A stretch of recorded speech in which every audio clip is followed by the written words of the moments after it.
Karrera mota, ze ikasten de, ze asignatura daude karrera hortan. Bueno, konservatorioa da, musika konservatorioa dezela. Vale. Eta 6 urte dira. Jope. Bai, eta iken du dantza klasikoa, gero da neskak iken zituzten puntak. Vale. Eta mutilak mutilan teknika, saltok, beste teknika bat, azken teknika berdina da, baina. Eta gero baita ere, hasi nintzen garaikideaken konservatorio berdinen. Vale.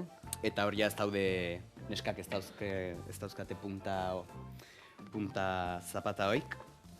Hankutxik iten deu, bueno, dantza garaikidea lurra erabiltzen da baita ere, beste berdina. Bai. Baina, alusinantia iruditzen zaitek, dantzan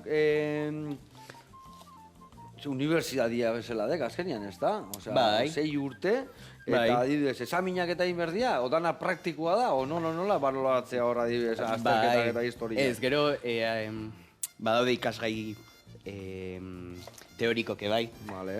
Musika, dantzan historia, anatomia, vale. Nutrizio kursillo batzuk, ikastaro batzuk egin genitu. Vale, elikadurare garrantzitsua dalako zuek. Bai. Gogotxu egoteko eta salto eta dantzari biltzeko, ez da? Bai. Vale.